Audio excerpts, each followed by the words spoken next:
right, so good morning. My name is Joe Donlan, and I'm the director of United to House LA.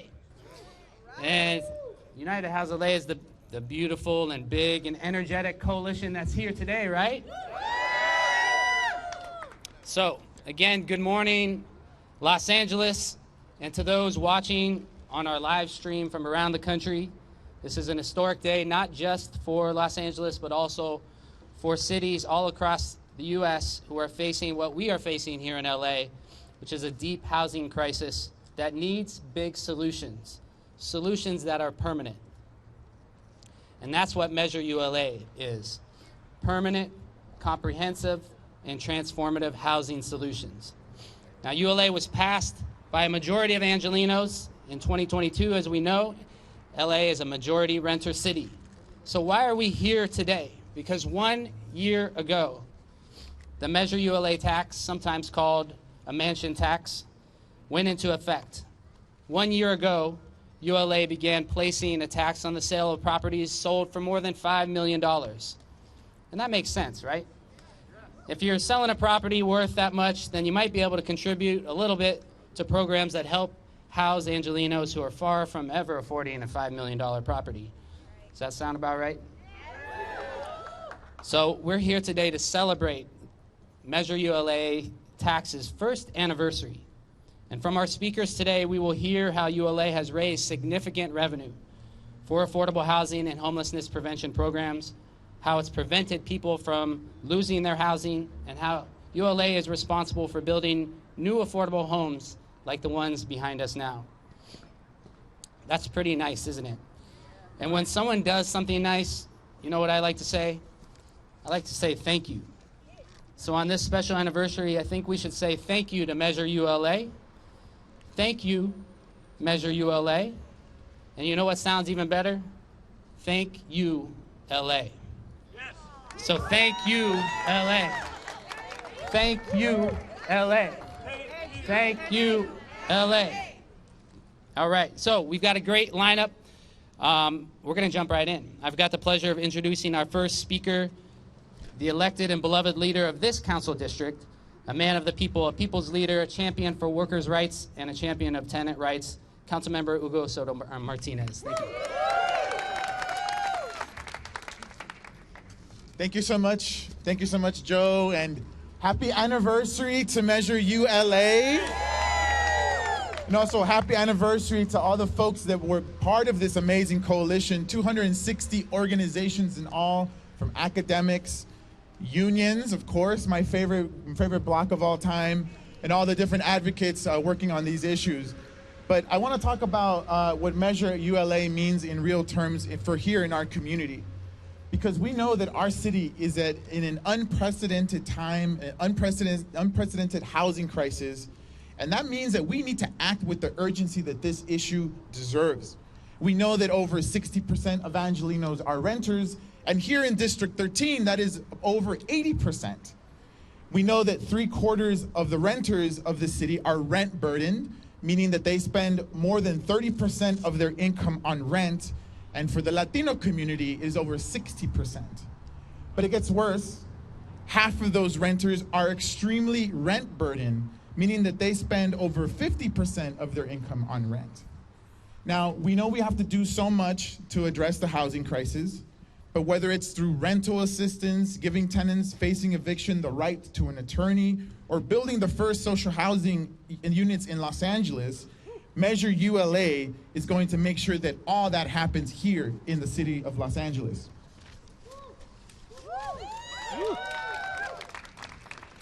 Now, taking advantage of this new funding, in our district, we launched the first of its kind tenant canvassing program, when we literally go door to door talking to folks that have been given emergency rental relief, that are facing eviction, and so much more. Because we know we can't wait for people to go to the government. We got to go to the people. We know that a lot of folks don't have access to government, language barrier, digital barriers, the most vulnerable, the people that are ones that are being pushed onto the street. Those are the folks we need to go to them. We don't need to wait for them to come to us.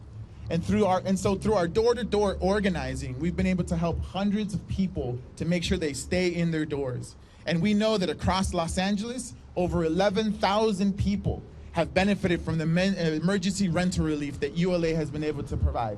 11,000 people. But we know that the overwhelming demand for affordable housing is much more bigger, and so we got to continue to do a lot more.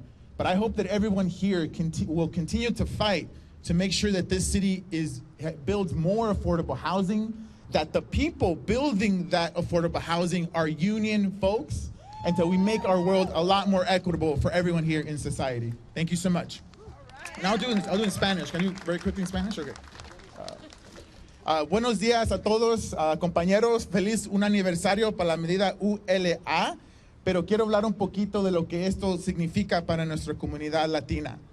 Sabemos que el 60% de la gente que renta en esta ciudad, el 60% de las personas que viven en la ciudad son personas que rentan, y sabemos que más del 60% de los latinos están sobrecargados en su renta, así que significa que pagan más del 30% de sus ingresos en las rentas. Y sabemos que aquí en este distrito el 80% de las personas son personas que rentan, pero gracias a todo lo que ha pasado con la medida ULA, hemos podido ir puerta por puerta hablando con la gente que está más vulnerable, en más situación de caer en indigencia. Sabemos que la gente latina no tienen acceso al gobierno, no tienen acceso a veces al internet, y muchas veces no confían en el gobierno por todo lo que el gobierno a veces hace a nuestra comunidad latina.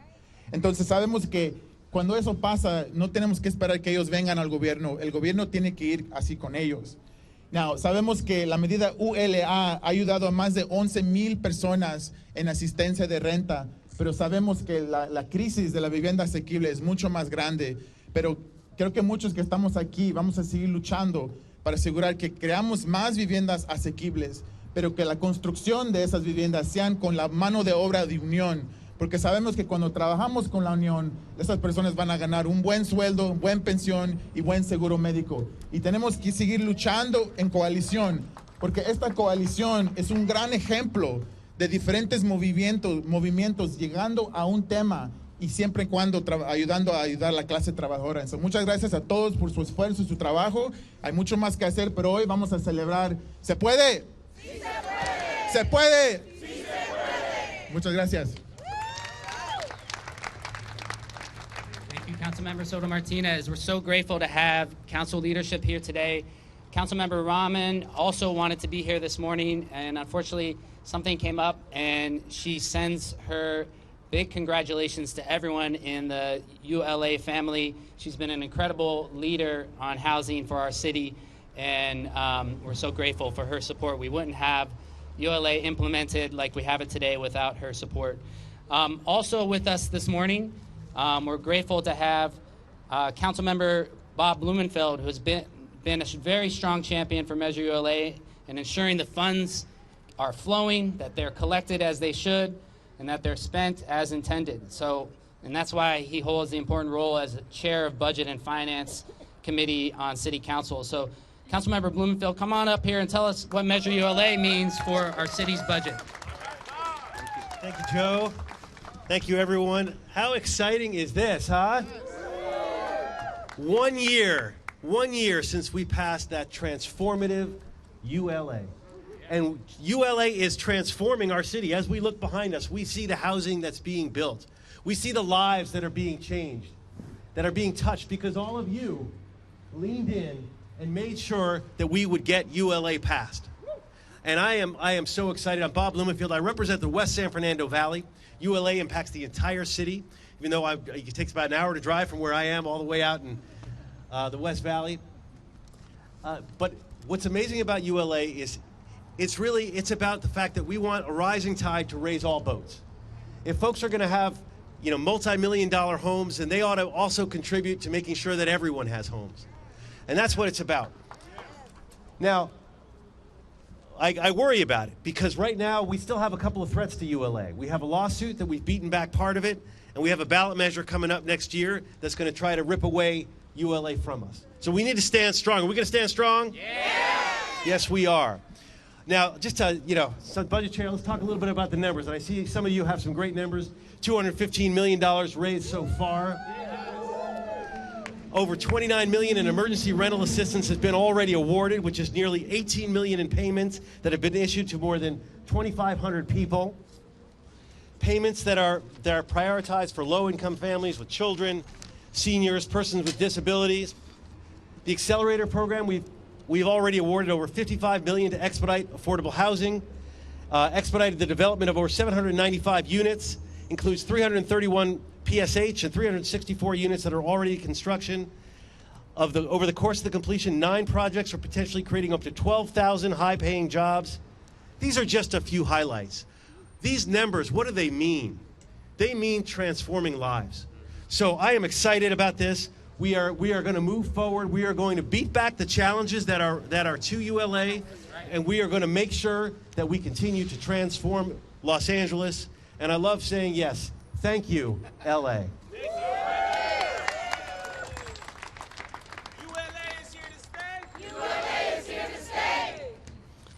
All right, thank you, Councilmember Blumenfield.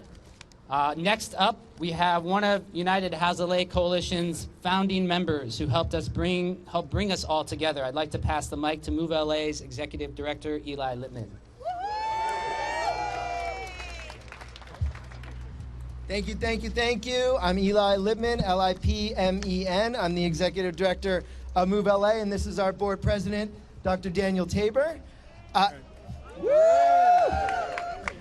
right, in 2019, Move LA saw a unique opportunity. More renters would vote than ever before in 2022 because city elections were occurring in even years rather than odd years. We believed a renter-labor alliance could pass progressive ballot measures and even, might we say, progressive candidates, like Councilmember Soto-Martínez. We convened several dozen groups around a table at the Unite Here Local 11 offices, present an idea for a ballot measure that was the origins of Measure ULA. And because we believe that regardless of race, age, class, or ability, Angelenos work hard and need affordable housing near reliable public transportation, which you can see right here, and safe walking and biking options to keep us moving. Right, Danny? Right. So, all ideas have a birth and a place. And this idea actually started many, many years ago. I was elected to the city council in Inglewood in the early 80s, in 1981, and I met a young man then who was mayor of the city of Santa Monica, Mayor Denny Zane, who's over here. And Denny had in Santa Monica come up with creative ways to create affordable housing. He also was the father of Move LA. And in that effort to really build affordable housing, we recognized that public transit was a medium that would bring the city together and needed to be investment. So we worked collaboratively to sponsor Measures R and Measure M and felt great success, $120 billion in public funding to expand LA's public transit system.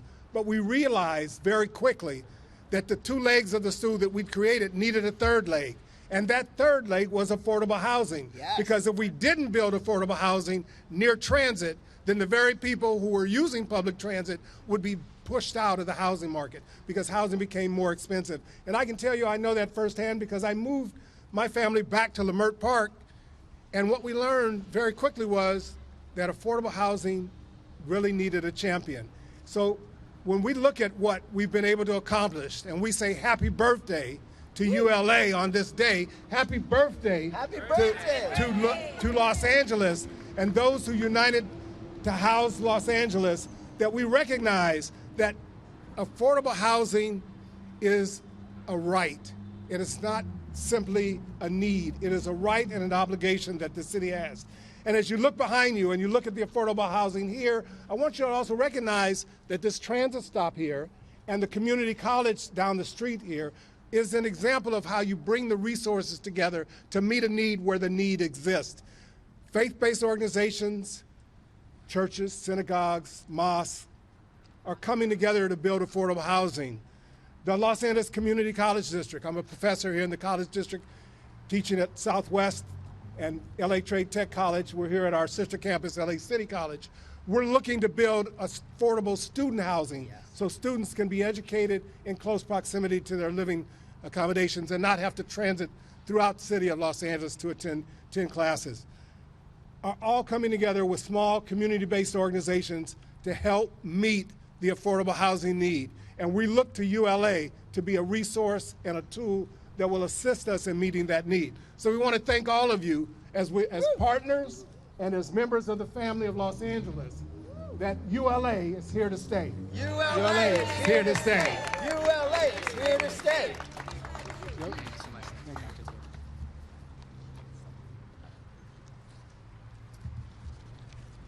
All right, so as we thank ULA on this 1-year anniversary, it's a time for celebration and it's a time for reflection and analysis as well. It's a great moment to check in and ask, how is Measure ULA doing? Incredibly, a team of housing experts from UCLA, Occidental College, and USC have answered that question by releasing a brand new report called Measuring LA's Mansion Tax, an evaluation of Measure ULA's first year. One of the authors is with us here today, or two of the authors are with us here today. One of them will speak with us today. Joan Ling, a real estate advisor and policy expert in urban planning, who was the co-director of the Levine Affordable Housing Development Program at UCLA. So Joan, come on up. Welcome, Joan Ling.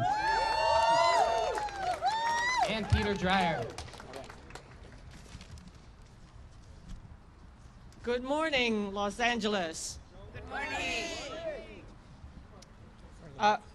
Peter Dreyer and I make up a portion of a very large team of researchers who prepared the report. And I'd like to start by saying that you've been hearing a little bit of noise about how, ULA is not working and it's not generating enough money. Look behind you and look at the housing that it's building. Look behind you and look at the people it's been helping.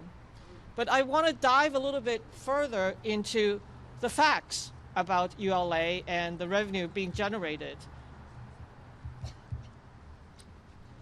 In the months prior to the implementation of ULA on April 1st, 2023, there was a rush to sell off high-value real estate to the point where the amount of sales of properties over $5 million tripled compared to the year prior, tripled. As a result of this rush to sell, these high-value individuals, these affluent people, these investors, eliminated $270 million of ULA taxes that would have gone into the pot to support more tenants, to support more affordable housing. $270 million. So while it's true that in April of last year that there was a precipitous drop in ULA revenues as compared to what was projected, but you also have to remember what happened the months prior to its implementation. $270 million lost as a result of people rushing to sell their high-value properties.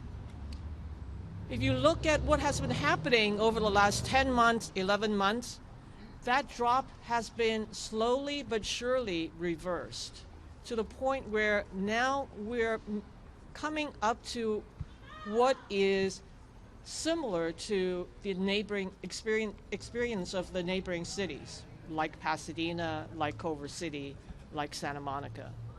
So don't worry. The market will level itself.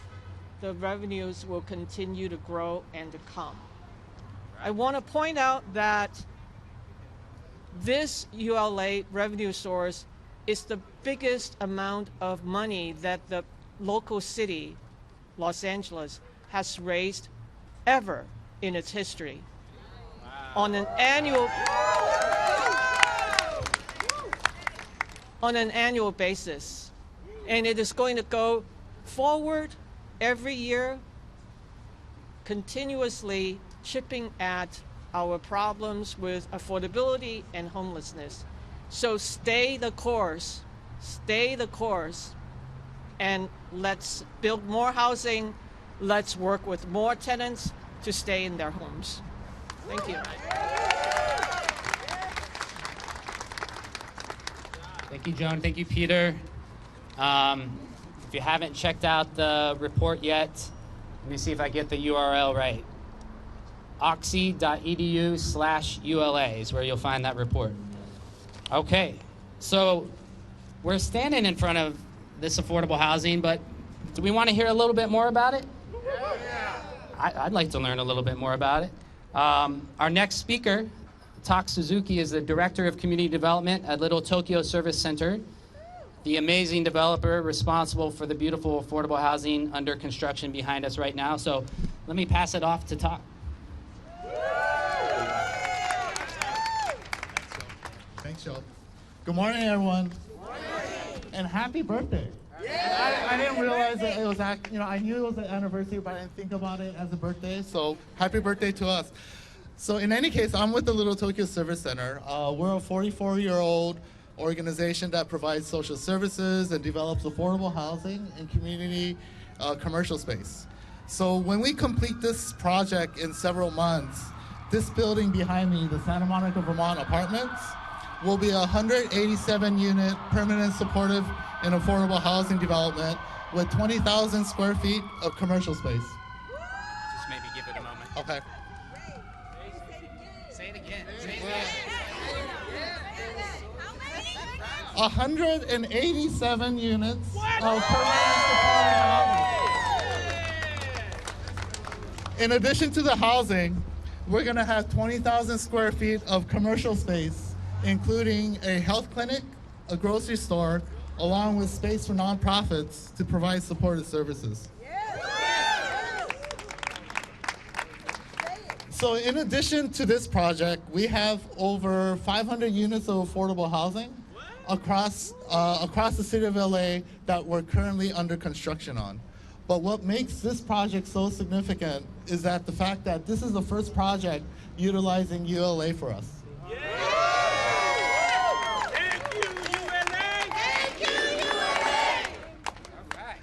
This public-private partnership with the city and Metro demonstrates what we can do when public benefiting initiatives like ULA is coupled with great city leadership.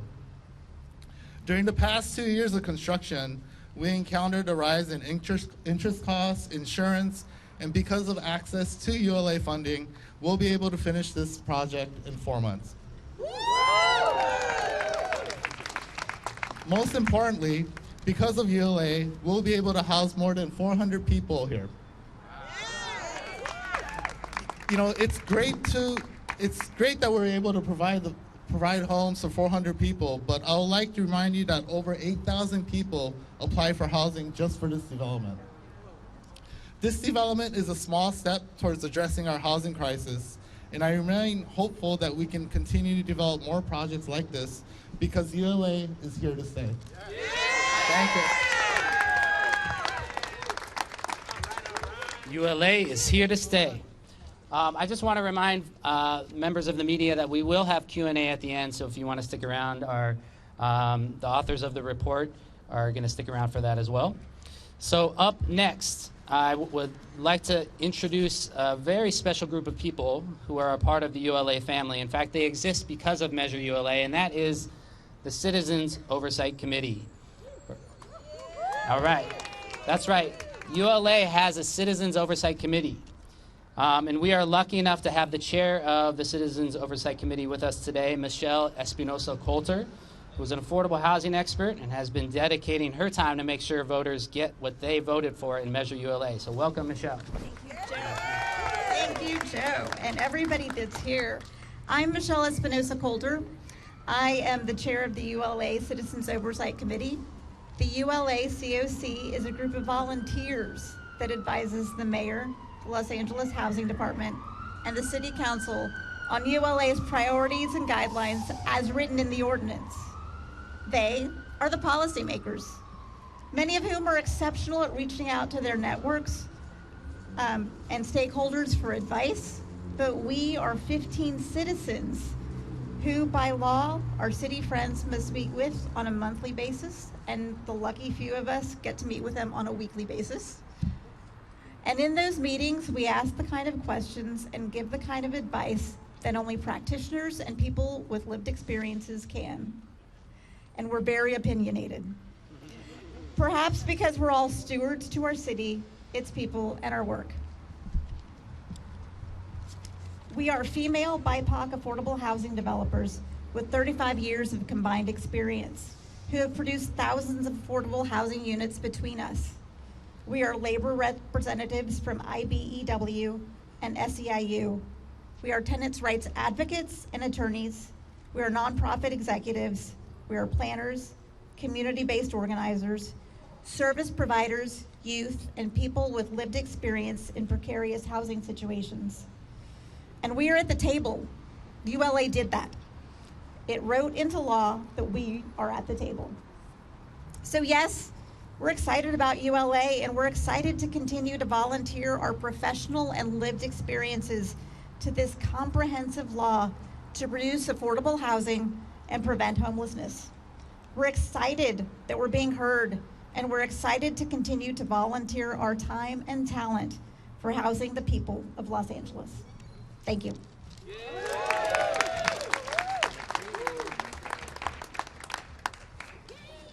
We're really building something here, aren't we? And you know what's great about building affordable housing? Not only does it mean more homes for Angelenos, but also means construction careers. With us here today to talk about the workers who make affordable housing possible is Anne Marie Odie of the LAOC Building and Construction Trades Council. Good morning. ULA is here to stay. ULA is here to stay. ULA is here to stay. Good morning. That is fantastic. Good morning, LA, all of our ULA supporters. This is a great day to celebrate the success of Measure ULA. I represent the Los Angeles, Orange County's building trades, 150,000 skilled men and women in 48 local unions. Our members are on the job right now. Say hello. Let's say hi. Hello, he's Daniel, and he got a good job on this site. That is what this is all about. Yeah. Because of the support of LA voters, we were able to secure project labor agreements and on future ULA buildings as well.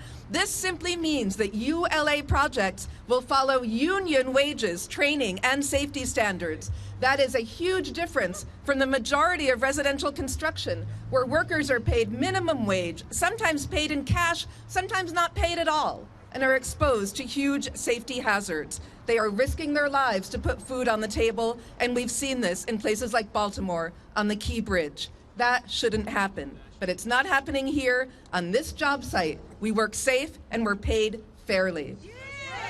Because of ULA.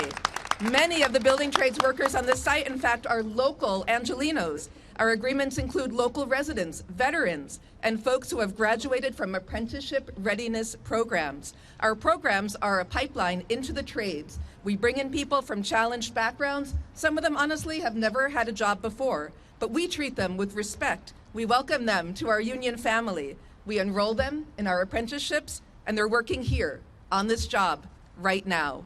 So again, it is a great day to be out here and working on a residential work site that will bring health and happiness and homes, not fear and lost wages. We salute ULA, and we ask Mayor Karen Bass to continue to be our partner to provide good, safe homes and great jobs for Angelenos. Thank you so much. ULA is here to stay. All right, where's my man Joe? ULA. Thank you, ULA. I want to bring up another city partner who's a part of this amazing Measure ULA family, which of course is the LA Housing Department. And with us today is Greg Good, and he's involved in every aspect of Measure ULA and is an amazing partner to the coalition and to the COC. And so, Greg Good, come on up, bro.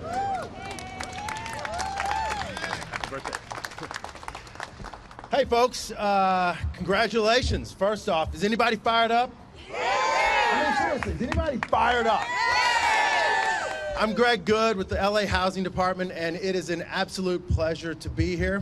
I won't repeat a lot of the stats, although they merit repeating. Thousands and thousands of Angelenos have had their rent paid and their housing situation solidified. Hundreds of units, hundreds of affordable units like those behind us will be generated and accelerated. Thousands and thousands of good construction, career path jobs are going to be generated. And hundreds of folks have had legal defense and had support in avoiding eviction over the last couple months, just since this thing went into effect. United House LA, brought to fruition by this extraordinary coalition of affordable housing developers, of community organizations, of unions, of tenants' rights advocates who have fought and fought and fought. They have provided the proverbial game changer to address the existential crises, the dual existential crises of homelessness and housing insecurity in this city. And Angelenos, fired up, inspired, and spurred by that effort, they knew that there's no rescue party coming. So they went to the polls and said, we're going to get it done. And now we're going to get it done. So thank you to Angelenos. Thank you to all the Angelenos for giving us this opportunity. Thank you, Angelenos, for standing up for each other, for recognizing the shared pain. And thank you, Angelenos, for giving us this opportunity moving forward, because we are going to get it done. Thank y'all.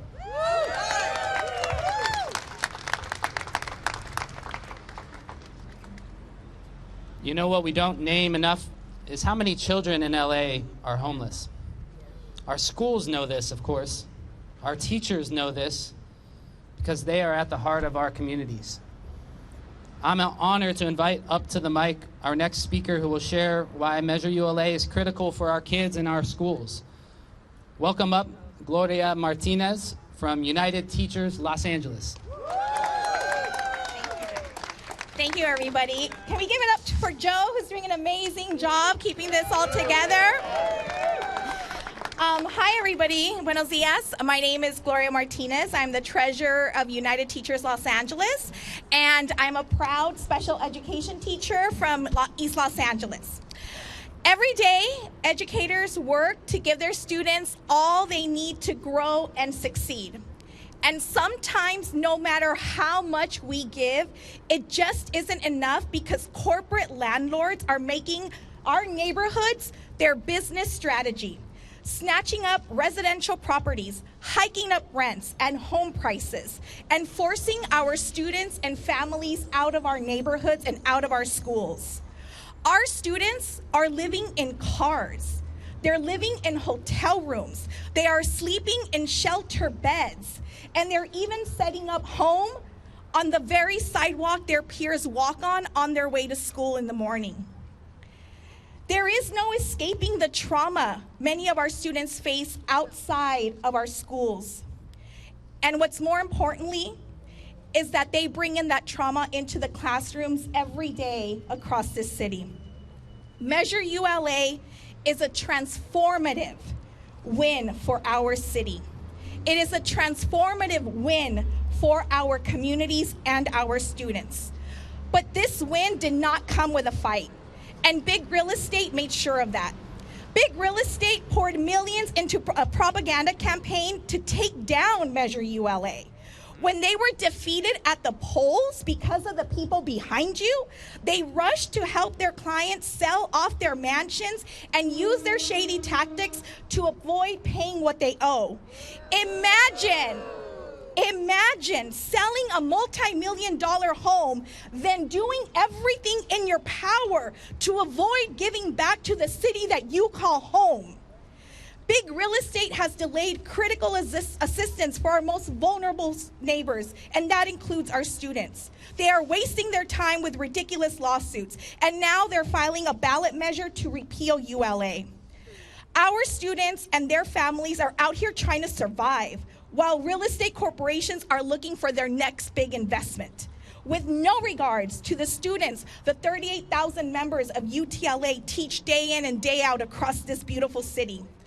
Through Measure ULA, we are building a necessary lifeline for our city, for our working families and for our students. In 1 year, and 11,000 Angelinos have been approved for emergency rental assistance. Over $2 million ULA have gone to tenants with disabilities and $5 million to households with children so they can stay in their homes. As a special education teacher, I cannot tell you how important it is for people with disabilities to be seen. This is our city. We will keep fighting for our students, and we will keep fighting for a more just Los Angeles. Thank you.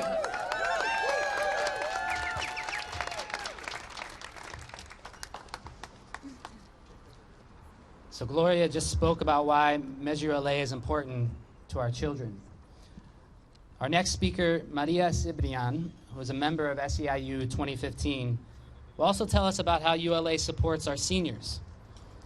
Maria has been with the United House LA Coalition from the beginning. So now let's welcome Maria.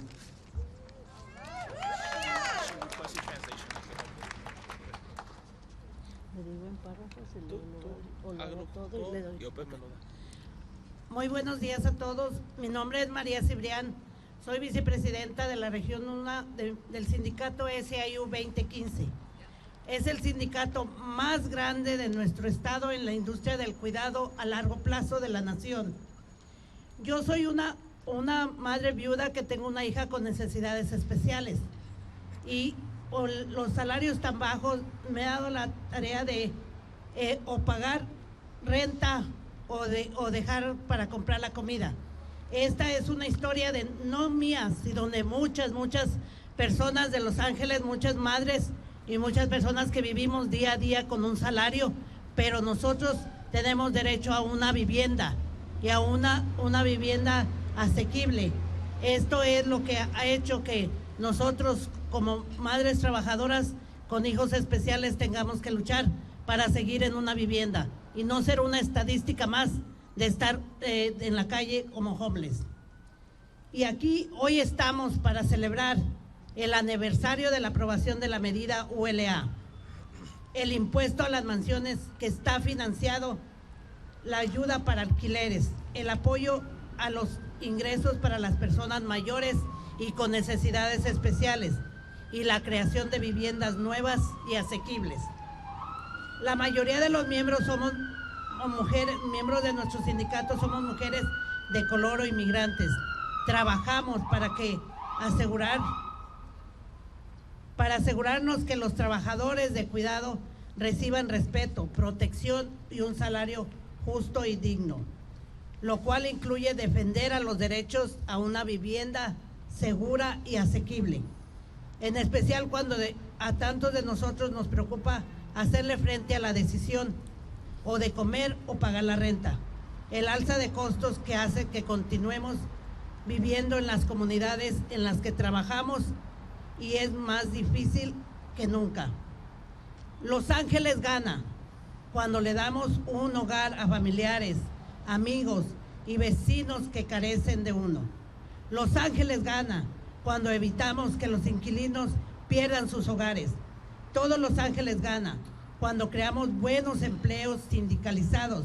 Los Ángeles gana cuando los inquilinos y los trabajadores tienen más dinero en sus bolsillos. Nuestra economía local y nuestros negocios ganan.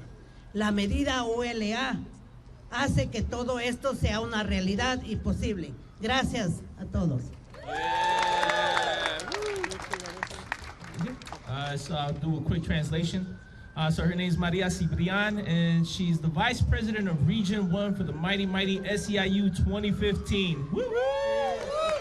Yes, and the union has been a big part of her life. Ever since she started working, she was a single mother, she was widowed, and thanks to the union and the work that she was able to do, she was able to stabilize her family life and make sure that her family has a house to live in, food to eat, and not become another statistics in the street as a homeless family and a homeless single mother.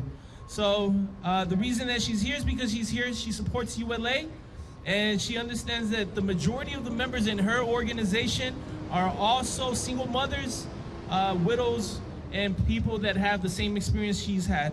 So she definitely is here to defend ULA, and she says that Los Angeles wins when the workers win. Los Angeles win when the tenants win and they don't lose their homes. Los Angeles wins when we create good jobs, good union-paying jobs. And Los Angeles wins when the workers and the tenants have extra money in their pockets to be able to help the economy, to help the local businesses, and to help grow their families in a safe way. So the ULA is here to stay.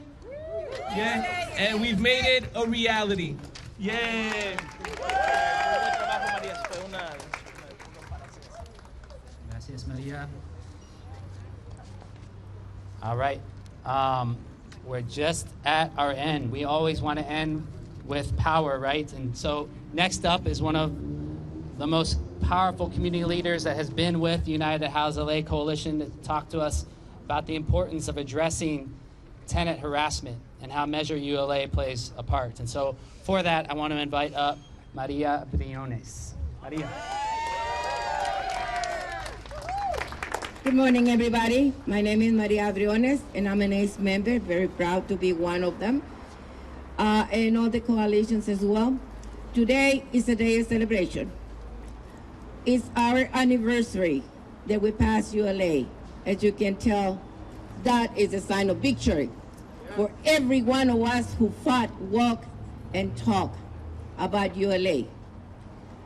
I was also a tenant and was harassed day and night, 24/7, by my landlady and her husband and their friends. I fought through it, and I'm proud that I did not give up, that I did not evicted myself, because I have a very powerful team behind me, ACE. And besides that, I have other teammates as well, Sahe, and I can't remember all the names of them, but they were by my side. And I'm so proud to say that ULA gives us hope, gives us the ability to sleep better at night, to know that we will have a place to rest, to be in peace, that we will have no one to harass us.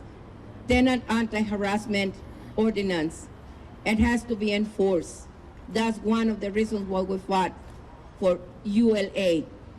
And I'm very proud to say that this anniversary will commemorate all the hard work, all the talk, all the campaigns that we did.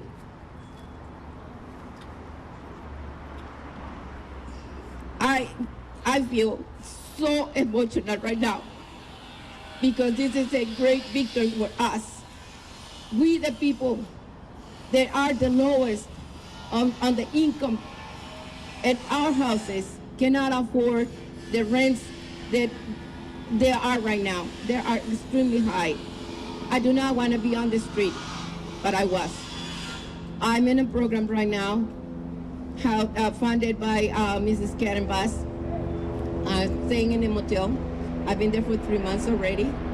And my hope is that one day I will have a place like this. That one day I will say, I fought it and I won.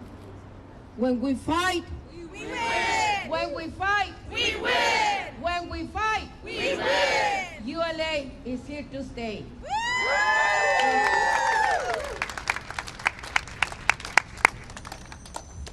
Thank you so much, Maria. So we'll just take one or two questions if there's any from the media. We would like to invite the council members, if you want to come up, and the authors of the report, in case there are any questions. Do we have any from the media? Go ahead. When this was pitched to the voters back in 2022, it was supposed to raise $600 million to $1.1 billion. I mean, the numbers aren't even close in the first year. How do you explain that?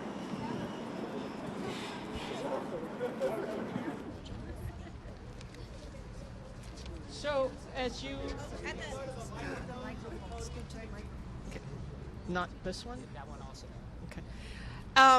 So, as you have heard, that because of the rush to sell properties over $5 million in the first quarter of 2025, the investors and property owners have eliminated $270 million of what would have gone into the coffers of ULA.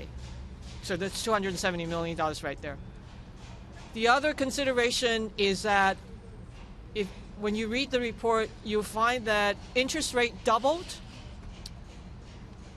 putting a damper on transactions and sales, and construction cost increased 15% year to year. And those two things have a broad regional effect on sales and on construction. When we look at regionally, that the other cities, especially high-cost cities, their transactions have gone down 35, 40, 50%. If you look at it nationally, there's also a chart in the report that shows that Los Angeles is actually right in the middle in terms of the reduction in sales volume. Peter, do you want to say anything? Yeah, so just one thing. So as Joan said, in our report, we identified the fact that there are forces much bigger than Los Angeles and much, much bigger than ULA that account for the decline in housing starts, housing construction, and sales of office buildings, apartment buildings, and single-family homes and condos all over the country. It's not unique to Los Angeles. And most of the decline in sales in Los Angeles have occurred in housing that's less than $5 million. So it's not the ULA tax that's made the difference.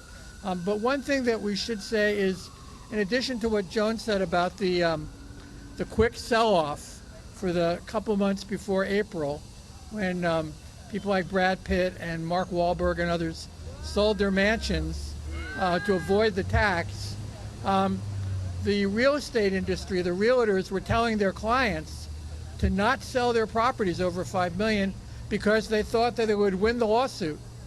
And so they were basically using the lawsuit as a way to go on strike against selling their properties and helping low-income people get housing. So that's now basically over. They're going to lose the lawsuit on appeal. Buyers and sellers are getting used to the new tax. It's going to be incorporated into the business model of people that are both building and buying and selling. And you can see from the chart that the amount of money we're collecting, the number of sales has been steadily going up over the last 3 or 4 months. And that's why Joan said earlier that the road was bumpy before, but it's a pretty clear path to getting close to what we had predicted in our original report. My name is Peter Dreyer.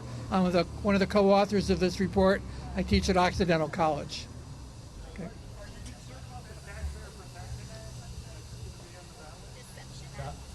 I'll just add one thing to the previous question. You know, this measure has raised $215 million to date. If anyone tries to say that that's some sort of failure, you're out of your mind, and you've heard how this is already proven to be one of the greatest sources of affordable housing revenue the city of LA has ever seen. In any city, for that matter. I think we're going to close. I heard about the last question about what we call the Taxpayer Deception Act. You know, that's another attempt. There's been many attempts by big real estate industry to try to undermine ULA, try to undermine important funding for rental assistance and for affordable housing. We've defeated them at every step of the path, and you know, we're going to keep winning. So this is for ULA. So